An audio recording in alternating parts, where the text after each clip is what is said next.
Pendant que certains opérateurs économiques du secteur bois peinent à reprendre leurs activités dans la province de Wellington, plus exactement à Bitam, du fait que plusieurs de leurs chargements ont été arraisonnés par les agents du contrôle d'aménagement forestier, en abrégé CAF, d'autres, en revanche, continuent de mener crânement leurs activités, une politique mal perçue par certains opérateurs économiques qui exigent des éclairages, comme ici, non loin de la ville de Médic, dans le Wellington. Certains camions sont stationnés depuis près de 3 mois. Et ces 2 camions sont ici garés depuis le mois de septembre.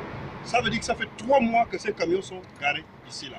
Et vous constaterez que parmi ces camions, il y a un autre qui est garé à Minzik, juste à l'entrée de Minzik, c'est-à-dire au poste de contrôle de gendarmerie de Minzik. Mais il n'y avait pas que ces 2 camions ici. Il y avait 3 camions garés ici, là. Parmi ces 3 camions, il y avait des camions appartenant à 2 entrepreneurs.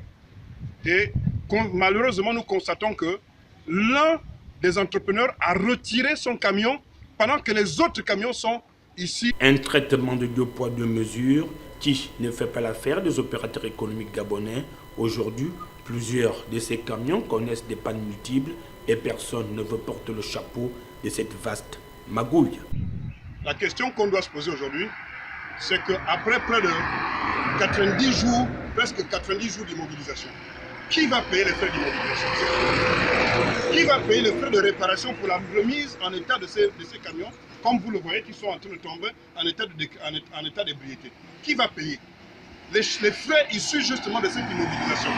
C'est-à-dire le nombre de jours passés sur place, okay? Les réparations qui seront effectuées à la suite de ces véhicules, c'est-à-dire la mise en état. Qui va les payer?